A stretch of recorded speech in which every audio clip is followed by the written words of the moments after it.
Our next speaker is Peter Lawrey. I don't think Peter needs an introduction. Most of you know him already. I could say Peter is a traditional speaker at IT Days. For those who don't know, Peter has a very popular blog called Vanilla Java, which gets 120,000 page views in average a month. And Peter is also very popular on stackoverflow.com for topics like Java and concurrency. Today, Peter will talk about scaling blockchain systems. Peter Lawrey.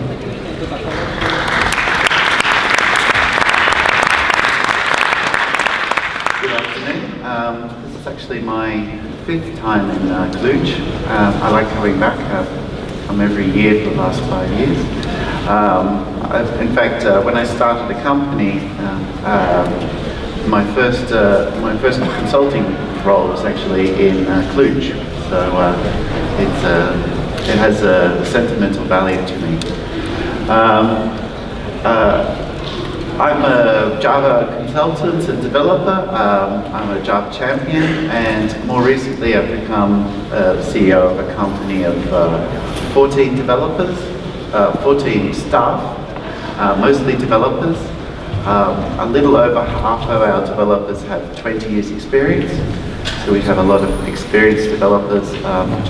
The rest of our developers all have about 10 to 20 years experience, so we work with a very experienced team. For the most part, we build trading systems for investment banks in the UK and the US. So our background as a company is in low latency software, trading systems, using shared memory in Java. So Java is perhaps not an obvious choice for building low latency trading systems, but for the most part you can actually, with certain techniques, get very stable latencies in Java. And the sort of latencies I'm talking about are way down here. So this is the blue line is the 99th percentile. That's the worst one in 100. And at 1 million messages per second, the time it takes to write a message, persist it, and read it in another JVM, we're looking at around 0.33 microseconds, so about a third of a microsecond at 1 million messages per second. So you can get very high throughputs and sustain very good latencies in Java. So in particular, I'm interested in what can we do in the blockchain space, because we've built trading systems, we've built this journal, so what can I observe from blockchain, and why is it that the existing blockchains are so slow by comparison? So one of the challenges with the blockchain is that it's a chain of blocks, that's the name. So you have a block of transactions which acts like a big batch, and you can't process the next block until the previous block has been accepted. So that means that all of the transactions in the block have total ordering, and they're done in order. Now, one of the challenges with this is that also that even though it's decentralized, it's not distributed. So it's decentralized. You have many nodes running this blockchain, but in reality, logically, all the transactions in that chain are sequential. So even though they're running across many machines, in a virtual sense, there's just one ledger that runs, that succeeds, and it's the official ledger that has all of the transactions in it. So even though it's using huge amounts of processing power, it doesn't necessarily scale based on the number of nodes you have. So where do blockchain need to get to if it wants to challenge, for example, the financial world? Well, VisaNet, which handles one of the highest transaction rates for financial transactions, can get up to 24,000 messages per second, or 24,000 transactions per second. In reality, they sustain quite a lot lower, at around just under 2,000 per second. But certainly, if you're going to have a blockchain that can challenge existing markets, at the very least, you need to be doing around 24,000. Now, Take one step further, there's another even larger market in terms of transaction demand, and that's in the IoT space. With IoT, you'll have a lot more devices, a lot more pieces of information flowing around.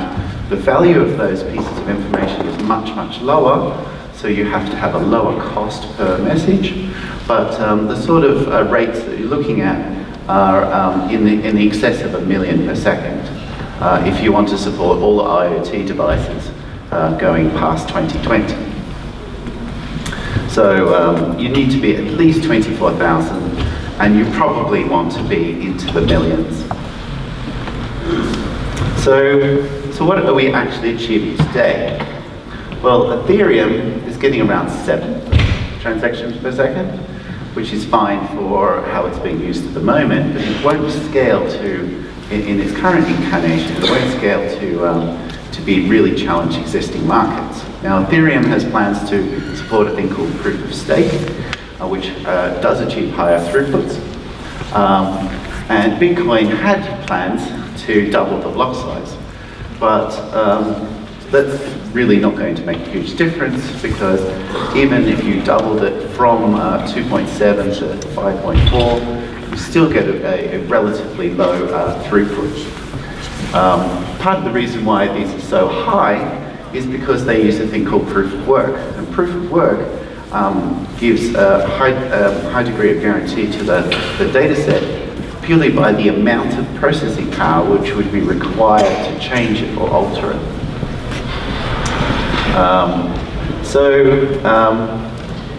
Let's try and add some more nodes. This is a fairly common strategy in the web space where you can just add more nodes and you get horizontal scalability. So in a web application, you add more nodes, you can achieve up to linear scalability. In reality, it's not easy as that, but you can get pretty close. And it's practical to have hundreds of nodes running the same web service, splitting out the work, and then you get higher throughput. Now, in trading systems, you very much struggle to get horizontal scalability because you have transactions, and the distribution of work is highly uneven. So, for example, in the fixed income space, where you have government bonds in the UK, there's one bond which has more transactions than every other UK government bond combined. So if you were to try and partition them up, you're pretty much limited by, you can't partition the most expensive instrument, so that's pretty much your limiting factor. So you're lucky if you can get login scalability with trading systems, which is not great, but so then the focus, this is where the focus is usually on cutting down the latency to achieve higher throughputs rather than adding more machines. Now, the problem with blockchain is that you get, as the number of nodes goes up, the performance goes down because it takes longer to bring all these nodes to consensus. It's not particularly severe, but it actually goes down with the lock-in. And in Bitcoin's case, we've got hundreds of thousands of nodes. So as it becomes more successful and more nodes running Bitcoin, it actually gets slower, not faster. So let's use faster nodes. Well, in the web space, using faster nodes isn't generally a requirement. You need to be, your nodes need to be fast enough to handle any individual user's request. It's not such a big deal. So actually having more cheaper nodes is usually a good design principle. And in trading systems, having faster nodes is a very common practice because you can't just have more nodes. So let's just get the fastest CPUs we can buy.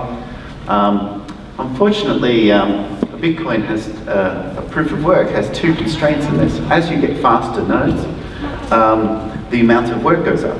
So the target is to take 10 minutes to do any block. And as you get more and more processing power, they increase the difficulty of the problem they're trying to solve in terms of the hash it's trying to produce. So as you add more CPUs and as you add more processing power, they just make the problem harder. So it still takes 10 minutes. So you don't actually speed it up by adding more nodes. So maybe we could use batching. Well, actually, the block itself is a batch of transactions. So it's already using a fairly decent sized batch of a megabyte. There was an attempt to switch to using 2 megabyte in Bitcoin this month, which failed. And it resulted in Bitcash, which already has 2 megabyte, to increase in value by 130%. As a result of this failure to scale. But even going from 1 to 2 megabytes only doubles the throughput. It doesn't create a significant leap in terms of its capability. Now, batching in market data, in trading systems has limited effects, still worth doing, but it doesn't always have very much. Whereas in the web space, backend databases, again, you've got lots of independent tasks. Batching them up and committing them at once does improve throughput significantly. So what's some other options? So what about compression? Well, web pages use compression already in the form of images, in the form of video. There's some support for compressing web pages themselves.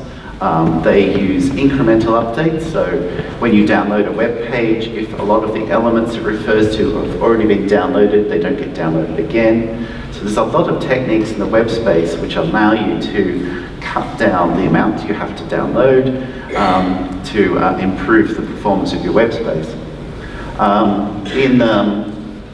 In the trading world, compression can be useful, but it has a fairly limited effect, and generic compression is rarely used. It's usually some sort of ad hoc, simple compression to sort of make the field smaller, but it's not let's use gzip or some standard compression. With Bitcoin or blockchain or cryptocurrencies, one of the problems is the crypto nature of it means that the data is already quite compact, but it's often encrypted. So the encrypted form cannot be compressed. If it could be compressed, it wouldn't be encrypted. It wouldn't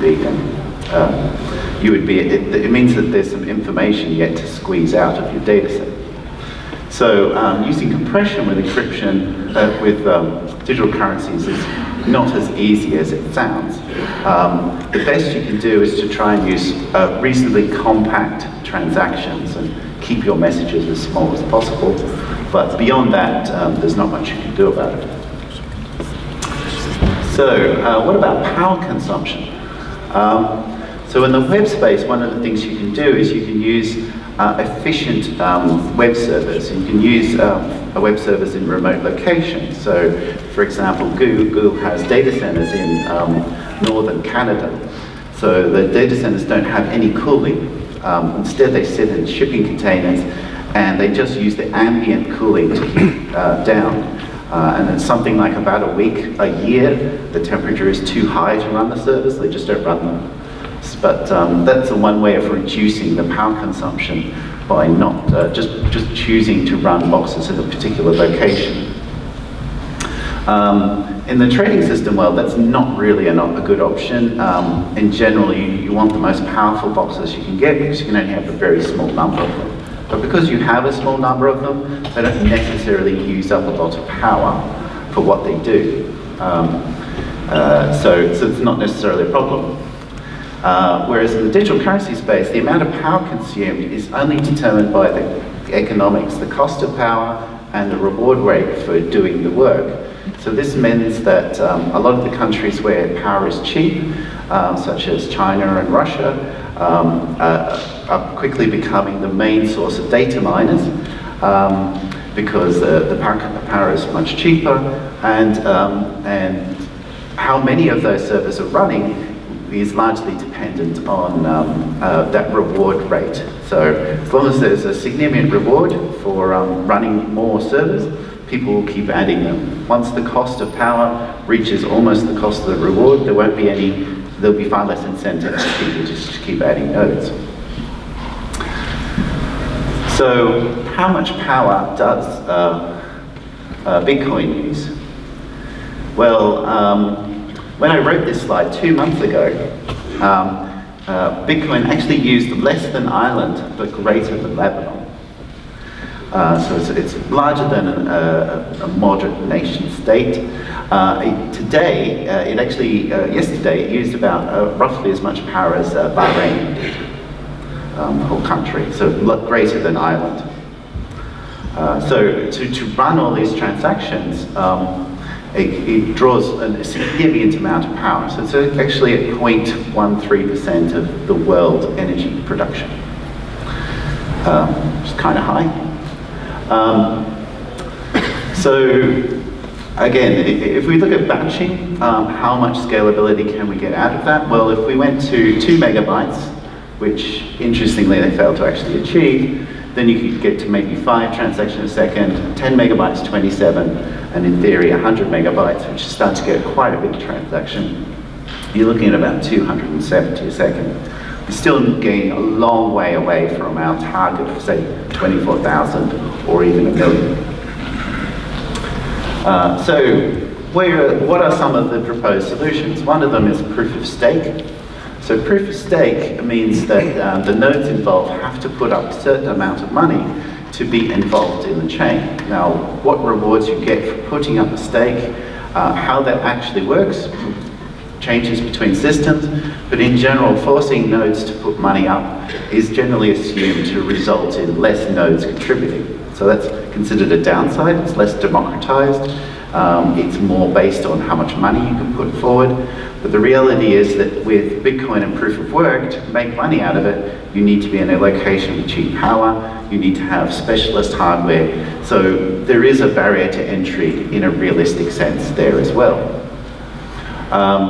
There's lower power consumption because in proof of stake, in general, only one node within any cluster or producing the chain is doing the bulk of the work, and which node is doing it moves around the cluster of nodes involved in building that chain. This allows for a certain amount of limited trust, and limited trust actually makes your protocols cheaper and your CPU consumption cheaper. And at what level of trust you're comfortable with, what level of trust is needed for the system to work, is something that you have to sort of decide whether it's appropriate or not for your particular use case. However, you can see in the several orders of magnitude improvement. I put 10 to 100 times. That's probably a significant underestimate. It's probably more like into the thousands of times improvement of what you can achieve in terms of throughput certainly in terms of reducing the power consumed to run a service. So another approach is to use a thing called off-state channels. So you have a main chain, such as Bitcoin, and you have an off-state channel where it's dealing with smaller transactions, and it only periodically synchronizes with the main blockchain. The benefit of this is you can have multiple off-state channels. They can be working independently. You can put a certain amount of coins or value aside. You put that value aside into the off-chain. The off-chain deals with the smaller transactions, and then once you've used up your allowance, it goes back to the main chain to get more allowance. And certainly a lot of the more scalable solutions use some variation of this model. Sharding and partitioning. So one approach is to break up the chains based on their purpose, and to some degree this is something Ethereum does. Ethereum has many different implementations with different kinds of coins, but all of them are transferable, exchangeable back to Ethereum. So you've got like Ethereum as your main chain, and then you've got all these special purpose chains also running the Ethereum software that deal with transactions that are relevant to whatever that chain does. So this can see significant improvements if you split by purpose. Again, I've put 3 to 30 times. In Ethereum's case, it's probably even higher because it's been particularly successful at doing this. But on a sort of more modest attempt to achieve this, you could still achieve maybe 3 to 30 times improvement. So how much power does it really use? Well, at the moment, a typical Bitcoin transaction uses around 250 kilowatt hours of power. 250 kilowatt hours is how much a typical US household uses over almost 10 days for every transaction. So it's, you know, the cost of power becomes a very key factor in whether this is economically viable. Ethereum is more efficient, and certainly will become much more efficient when they support proof of stake, but it still uses about 2 days worth. Now, proof of stake, it depends on the implementation, but in terms of my estimate, is you're looking at only a watt-second, which is substantially less power to be able to do each transaction. It's about 3 seconds worth. And then there's another technique called proof of receipt, which is something that we're looking to implement in our blockchain implementation. And the power consumption could be as low as 1/20th of a joule, or about 0.1 seconds. And that allows for, and this is required if you're going to do a very large number of transactions, because this multiplies up. So if you do 1 million transactions per second, you're still going to be close to a kilowatt hour for every million transactions. So what does proof of receipt allow you to do? It uses the proof of stake, but that stake is at risk, which allows a node to issue receipts and say, this transaction occurred and I'm going to guarantee it. So if the transaction is small enough, the node can say, I'm going to guarantee this transaction, and if the cluster determines later that that didn't really happen, then the node is liable for the amount of money. So it's obviously only going to do this for small transactions. So it's a very small risk. The reward is that they get the entire fee. Normally a fee is shared amongst the cluster, or the node that happens to be running proof of stake at that time, then no other node is running proof of stake. There's a reward benefit for issuing out these receipts and providing a guarantee for them, but the benefit is linear scalability. So as you add more nodes can be issuing receipts for small transactions concurrently, and that allows you to have much higher scalability. The other thing is that it's achievable to get sub-millisecond latencies for a high percentage of all your transactions, particularly your smaller ones, by using proof of receipt. So up to the Q&A section. Does anyone have any questions about blockchain or trading systems in general, or the future of Java? What's happening with Java 9? Why have we got Java 18.3 coming up? Will ever Bitcoin change proof of stake, proof of work to proof of stake, or to proof of receipt, as you said? I think Ethereum can, because there's a company pushing Bitcoin. Yeah, I know. I think they can, but given that Bitcoin failed to even just double the block size, which is perhaps one of the most trivial changes they could have attempted, I think that the problem is not technical, it's political. There's too many people in the Bitcoin space that feel that the way it was created is somewhat sacred, and they feel that for better or worse, it should remain 1 megabyte per block. And if they're that attached to switching from a 1 megabyte block to a 2 megabyte block, something far more fundamental, which is switching to proof of stake, seems unlikely. So even Bitcoin's replacement, so people who have taken Bitcoin and created Bitcash or Litecoin or altcoin variations, in general, all they've done is double the block size and fix some of the inherent issues. But they've not really gone for a fundamental change like proof of stake has. I think Ethereum is far more likely to be able to offer proof of stake successfully. Also, Ripple, which is one of the largest coins, is also likely to be able to do that kind of switch, because it is, again, driven by a company who can say, this is the next version, everyone should switch to it in the next year, or give people plenty of warning, and it will probably happen. Whereas Bitcoin is somewhat there's no centralized control, and there's a lot of people that are very attached to it emotionally. It's not just a technical thing for them. It's almost a political thing for them. You know, this is a movement in a way for many people who are running the Bitcoin system, which makes it then very hard for them to change or change uniformly in any particular direction without forking. So I think there's some fundamental reasons why Bitcoin, rather not technical, but for other reasons, will find it very difficult to change how they do things. What is your opinion about Hashgraph? So Hashgraph is very promising. I probably should have mentioned it. It has a technique which allows it to support into the region of hundreds of thousands of transactions per second. It is very much more of a solution that requires a high degree of trust of all the nodes involved. It doesn't really support partitioning or sharding particularly well, but it probably doesn't need to with hundreds of thousands of transactions per second. I think certainly there's a credit union in North America that recently adopted them. I think they're doing very well, and I think they will be a successful implementation.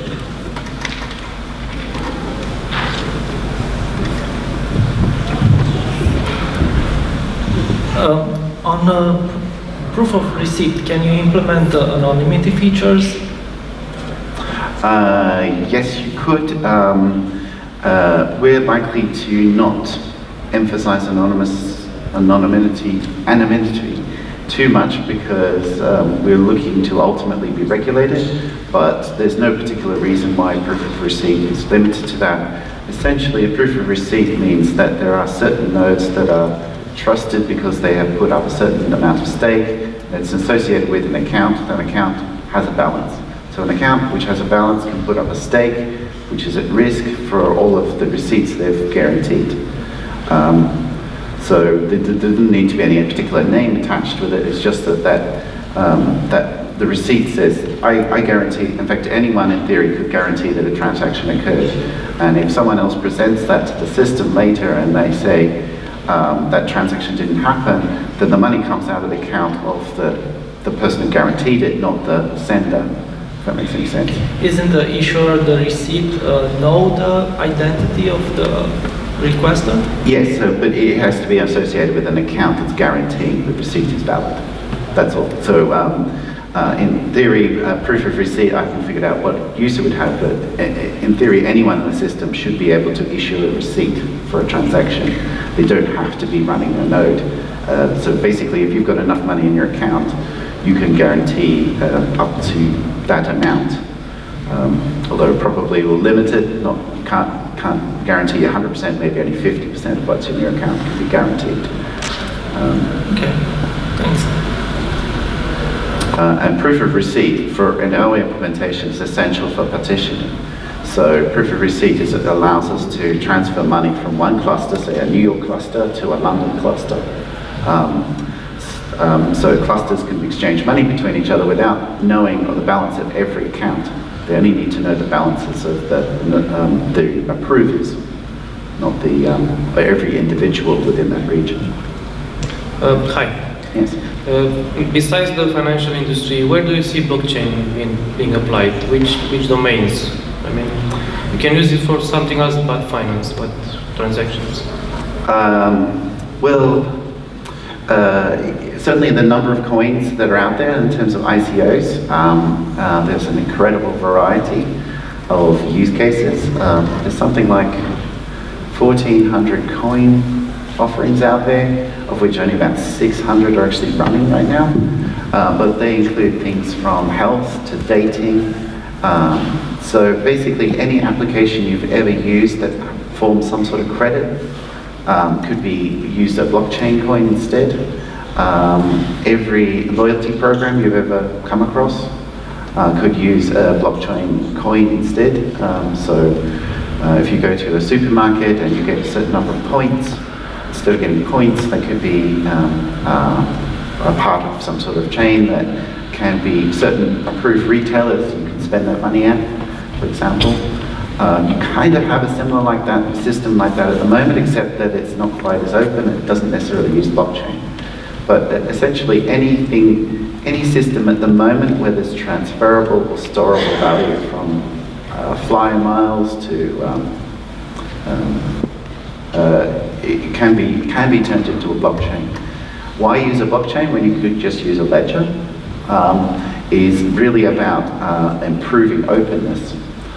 So if you've got a high degree of trust and you've got one database, which is your centralized resource of everyone's balance, that's fine, but then you can't then distribute that to another organization unless there's a high degree of trust between those organizations. What blockchain allows you to do is to reduce that level. So maybe you don't go all the way to proof of work, but you come up with something that has a lower level of trust, but require some trust. Then say, for example, Visa, for example, could use some third-party providers. So at the moment, every transaction for Visa goes to the US. And there's a couple of sites, redundant sites in the US where those transactions have to occur. They could get higher throughputs, for example, if Data Protection Act says that bank accounts for European citizens have to be in Europe. How would they implement that? Well, they'd have to have a data center or partner running in Europe to hold those accounts. So they would have to do that themselves. They would have no choice but to do it themselves. But with blockchain, they could have a partner do it because they don't actually have to, they'll trust them a bit, but they don't have to trust them completely. So blockchain enables you to do things you can already do, but with a lower trust arrangements between participants. And in proof of work, as the lowest level of trust, you just trust that no one has access to much cheaper power than you and much more processing power. That's pretty much the only thing you trust in that situation. But there is some speculation that China could get to the point where they have more than 51% of the processing power, in which case they could do whatever they wanted with Bitcoin. The reality is that a government like China can just make it illegal, right? They don't have to spend any money. They don't have to buy up servers or buy up Bitcoins to manipulate the currency. They can just pass laws. I want to ask you about the proof of receipt. I've seen that different nodes, according with the amount of money they have, different amount of money, can guarantee a different for a different transaction. I mean, some nodes can guarantee for higher transaction, and some nodes for lower transaction. Correct. What are the incentives to guarantee for higher transactions? Because so the intent would be that it would depend on how the fee structure actually works, but in general, most fee structures charge more for larger transaction amounts. So that there's an element that may be on a per transaction basis, but there's also an element on a value of transaction basis. So it depends on the system. Some systems is just purely based on the number of bytes, for example. But in the case of Visa, you pay a percentage of the value of the transaction. So if you've got nodes that can guarantee higher value transactions, they will get higher fees for doing so. And in fact, they can make a risk assessment. They can say, the fee is not worth my risk, or they can profile you and say, for this kind of user, the risk is okay. For a different kind of user, the same transaction size, the risk is too high. and how this could be implemented, for example, for Internet of Things, where it's not a human assessment? Well, in the Internet of Things, each device would still have to be associated with an account. It could be an anonymous account. That account would still have to have a balance. And then recording of all of the messages that the IoT produces would be billable to that account. But the value of those messages is going to be very much lower. They're going to be some fraction of a cent, which means the cost of transaction for those kind of messages has to be lower again. So the intrinsic cost of supporting those transactions has to be even lower. Otherwise, it would cost more to run than that you would actually raise, in which case it's not economic. So that's why you need to have a system that's lightweight enough and cheap enough that you could run such a system profitably. Thank you. And so then why would you even do that at all? The reason is that if you can do this at scale as a service, you could potentially do it cheaper than companies could do for themselves. So instead of running up their own servers to create these databases of information about IoT devices, they could instead just use it as an online service. They don't necessarily have to pay, they can pay the fee, or the end user could pay the fee, and then over time the economics would have to be cheap enough that it's cheaper than trying to do that yourself at perhaps a smaller scale. I have one other question related to my previous one, actually, about Hashgraph. Do you believe that Hashgraph will replace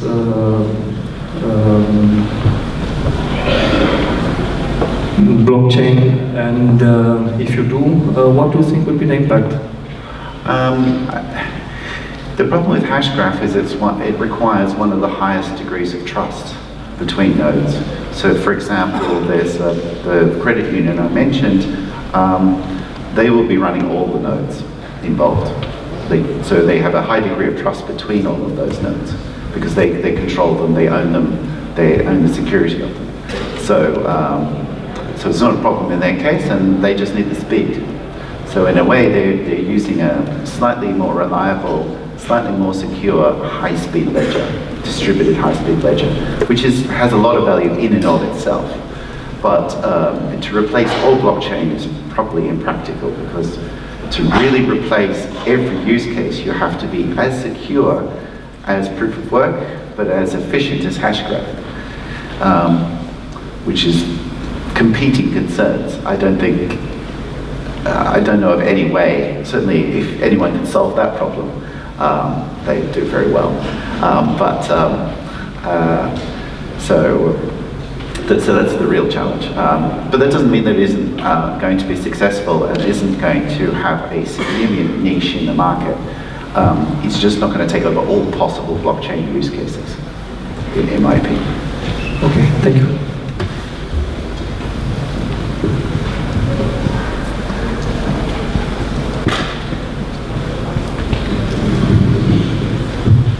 Do you think there's a possible way of imagining this decentralized network in a distributed network of centralized smaller regions? So this way you validate the proof of receipt. So in this case, each node in centralized networks will validate, and on the distributed networks you work with far more efficient, bigger nodes, but less of them. Yes, that's essentially what we're looking to do. So yes, I do think that's a good idea. So we're looking to have what I call a federated model. So, and some of the clusters might be internal to just one company, and it just connects out in terms of flow of data and money. So you could have a cluster that does a particular service just for one company. Then you could have a cluster that's for a region, and different individuals within that region are running it. And so, say for example, there's a Cluj cluster of 10 nodes, and any transaction that occurs within Cluj to someone else in Cluj, it doesn't go to another cluster. It doesn't go all over the world, so it doesn't have any scalability issues. If something happens with the Cluj cluster, someone does some sort of denial of service attack, it doesn't impact any other cluster. And that may be just for payments. Then there'll be another cluster potentially that does exchange with Romanian lei, which is a different kind of service, and the people running that may have a different mindset, a different reason for running that kind of service. They may have a background in trading foreign exchange. So but it would be a different cluster. They can work together, they can pass money and value between them, but they would be probably run by different people, different kinds of nodes perhaps. So maybe they're a bit more specialist, So different services can be partitioned, also different regions can be partitioned, and there may be some special use case services which have transaction types we don't actually support on the main chains, but you could have chains with additional kinds of transactions that are bespoke to a particular use case. And so the chains don't even have to be running the same version of software, for example. As long as they have enough compatible messages that they can exchange information and value between them, they should all still work. One question about Bitcoin. What if you said that the complexity of the problem is keep increasing, so what if no one is willing to invest in more nodes and more computing power? Yes. Is any risk to blockchain to be blocked? So there's a problem with what happens when it stops growing. It won't necessarily shrink, but if it stops growing, there's a potential crisis of confidence. So at the moment, Bitcoin goes up because it keeps going up. And people believe that because it keeps going up and it goes up by large amounts, then they feel like they need to have some Bitcoin so that when it goes up some more, they will make some money out of it. Now, once there's a crisis of confidence, and certainly when they fail to do the fork, and even though I imagine most people holding Bitcoin wouldn't understand why going from 1 to 2 megabytes is important, they understood that they knocked confidence and the price dropped by 15%. So there's a lot of degrees about confidence. So if it gets to the point where it's no longer growing or the price is no longer going up for a sustained period of time, people are likely to redirect their funds to coins or any other kind of investment that's either making more money or is not losing money at least. So one of the problems with Bitcoin is that if it ever gets to a point where people no longer have confidence in it and the general feeling is that it's just going to go down, there's nothing to stop it going down indefinitely.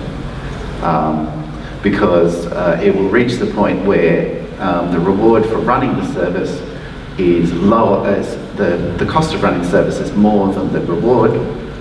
So it will actually cost money to run the service. And so then those nodes will start pulling out quite quickly. There's no reason why they have to run the service, they'll just get switched off. And so you could get some sort of a cascade problem. There's nothing stopping it from just going down almost indefinitely. Because it has no, a lot of its value is in the idea of it and the perception that it keeps going up, at least for now. If there are other coins that capture that idea better, then people are likely to move interest. And certainly there was a big shift from Bitcoin to Bitcash, which is a fork of Bitcoin, which actually has the 2 megabyte block size. And there was a big shift in value from people who are perhaps a little bit disillusioned with Bitcoin and think that Bitcash has more of a future. And certainly it went up by 130%, so that's quite an impressive improvement in about space of about a week. So, isn't this a definition of Ponzi scam? Because I cannot see the value that it's holding behind. Yeah, so some people have likened it to a scam. I guess there are some elements that relate to this. There is value in the ability to transfer money between accounts. There is value in being able to hold value digitally that you can transfer between countries yourself. There's a value in being able to hold money in accounts anonymously. A lot of these values are not values the government thinks are valuable because they all lead to money laundering, for example. They avoid the way of avoiding taxes and so on. So, sorry? That's the best part for people involved potentially, but it's also why I think governments are likely to do their best to restrict activities that are not regulated because they lose money in taxes. And certainly governments are always very keen to collect taxes, as you probably know. So from that perspective, there is some value in the system, but the thing is those values are quite transferable, right? So if there's a value in having an anonymous account and allows you to transfer money anonymously, that's not just true of Bitcoin, it's true of Ethereum and a lot of other systems. So if there's a crisis of confidence of Bitcoin, that value is like, well, maybe I should be doing this in a different currency. And certainly if it starts going down consistently. So there is a value in it, but it's also not sticky in the sense it's easily transferable to another type of coin that's seen as more of the future, so to speak.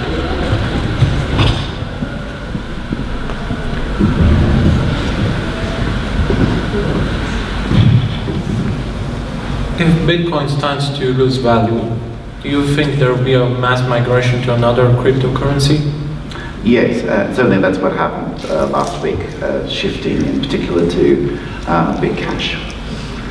Yes, but outside of the Bitcoin house? I think it's most likely that people won't have lost confidence in the idea of a digital currency. They will more likely have lost confidence in any particular currency. So they're more likely, I think, to transfer quickly to another digital currency that they think is going to go up. And the thing is, they may even transfer to a currency, one that's going to go up more than the one they're holding. Right? So they may not even if a currency is going up, it may not actually help. So going down is not bad. It could be that it's going up slower than some other currency they think is going to be the future. So they're more likely to just switch currency, I think. They're more likely to take money out of the currencies. In most cases, I believe people are really genuinely trading money they can afford to lose. So they're not it's not necessarily money that they need right now, but if they did, then that's when they convert it into real money, fiat currency they can spend. And what about the religious ones? I think they're going to keep trying to find something that holds up that ideal, some other mechanism. But given I think Bitcoin's success in being able to do that, to be a system that's outside the government, I think there'll be a strong belief that even if Bitcoin isn't the answer, that the next generation will be, or the generation after, that it's somewhat inevitable that something will come up that will be successful, that actually achieves this. And certainly that's the view of, the apparent view of the head of the IMF. She said that she felt that digital currency has the potential to replace all conventional banking. I hope that. Yes. But again, what will probably happen is conventional banking will have to get involved in Bitcoin currency, because there are still some services that conventional banks provide which people value. And so they will still have a place, but they'll perhaps have a different place. It won't be the same as it is today.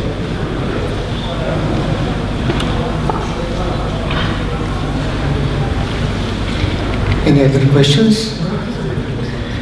Anyway, you will have the opportunity to ask Lawrey more questions, because he has another talk at 4:30 at the third room in third floor, the Europa room. And also we have another track dedicated to blockchain at the first floor, starting at 3 o'clock. Okay. Thank you. Thank you. We started 3, right?